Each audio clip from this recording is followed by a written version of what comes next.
Alrighty folks, want to welcome you back to another video from Yates Computers Tips and Reviews. For this one, I'm sure everybody knows what I got in front of me. It is Windows 10. Hopefully everybody at least is running Windows 10 by now. If you're not, there's issues. You should be running at least Windows 10 by now. There's a lot of security, a lot of other things, updates, and a lot of things that are ending for a lot of software. So having Windows 10 is kind of an important factor now. If you have Windows 7, Windows 8, 8.1, they offered a free upgrade. Upgrade is still there. You just have to go down, load the tool to upgrade. Once you upgrade, you got Windows 10. I haven't run into too many compatibility issues. Every once in a while it might be unload your security software or something of that sort so that it will install, but it's not anything major because a lot of times it's outdated software where you need to get the new modern software where you can get it because you have your security key, you just need to update it. So here we go through a feature that really changes in Windows 11. If you look at the Windows 11 video, you have a box that comes up and then you go to this. But what was nice about this is if you're in a business environment, you have these tile boxes that you can put tiles in. I actually use this in a work environment where I put the tiles, mentioned it in the other video, in an order. Like, okay, I got to run this program, and then I run this program, then I run this program, then I run this program to complete a task. So I have those all in a segment instead of going, okay, where's the program? I need this one. Now I need to run this one, and then I have to go down here and run this one. They're all here in a task order. It makes life a little easier. So that's one of the key differences between Windows 10 and Windows 11. Now I haven't played with that first box. Maybe I can get it configured the same way so that I have all the programs in there that I need, so I don't even have to worry about opening it, moving over here and finding what I want. When you open it, it's all right there. But I'm not using those in work environments yet because of issues with Windows 11 compatibility, speed issues. There's still a lot of complaints that I hear. I haven't seen too many huge problems with it, but I'm not gaming. I'm not doing a lot of other hardcore stuff with it. Plus, what I bought is not that fast and that heavy of usage device to worry about. So, one of the main features I went through before on this is this lovely thing that they added. This nice privacy thing. This thing is a nightmare for Windows 10 users. There's some features you might want to keep on. Stuff like cameras, if you're doing that type of stuff. Microphones, if you're using microphones. But most of this stuff is turned off. The big one is this one. All the background apps it wants to run will slow your system down if you want to do a better performance. I tried to do a video on this, but I could not get the screen to show. But these are all the things you really need to turn off in Windows 10. All of this stuff will help speed up your system. The little bit of the file directory between Windows 11 and Windows 10 is different. Like this stuff here, when you click it, it opens up a whole bunch of stuff over there. It's kind of a little bit different. I haven't quite got the feel and use of it yet, but it does not seem like it's going to be a bad transition. It's not like Windows 8.1 that was just so horrible that as soon as I had a chance to get off of 8.1 and go to Windows 10, a lot of people did. I did the first day it was available. Boom, I jumped over to get off of it. So those are some of the features I really wanted to show. Basically, the desktop screens are basically the same. Everything's about the same. You can load the same kind of software, the same kind of browsers. But for Windows 10, there's not too much to probably go through because everybody should know this by now. So I don't know what else to really show other than directories and folders and all kinds of other stuff that's in there. It looks pretty close to the same as Windows 11. But I wanted to just do a little video on this to make sure that everybody, if you're still running an older version, to upgrade, because you might have a computer, if you're lucky, that might actually support Windows 11. I doubt it. I don't want to get anybody's hopes up for it.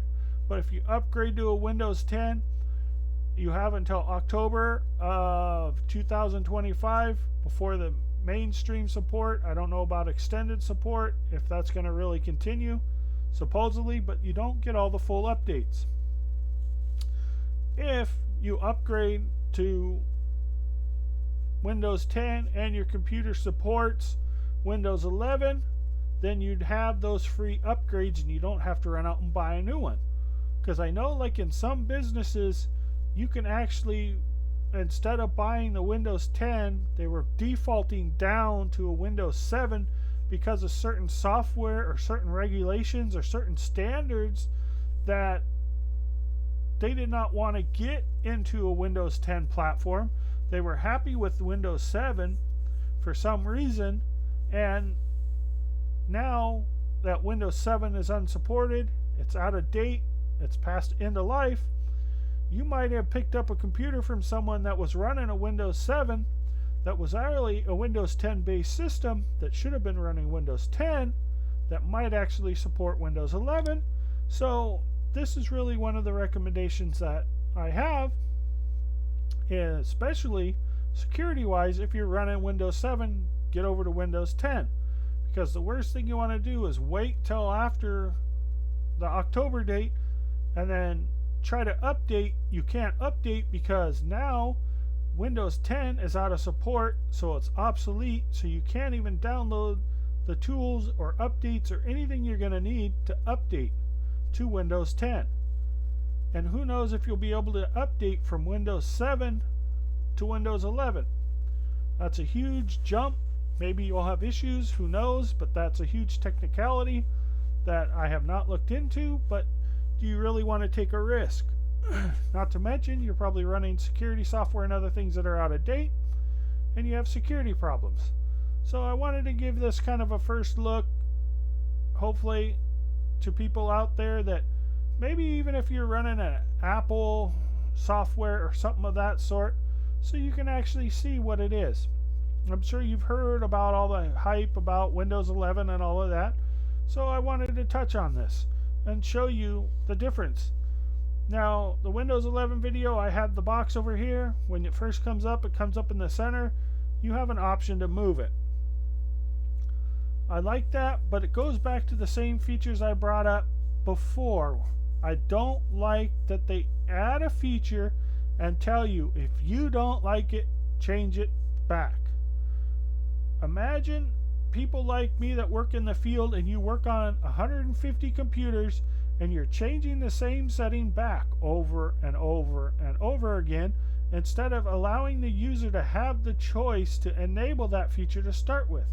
Maybe one user likes that feature out of 150, but 149 I'm changing back to the old-fashioned way.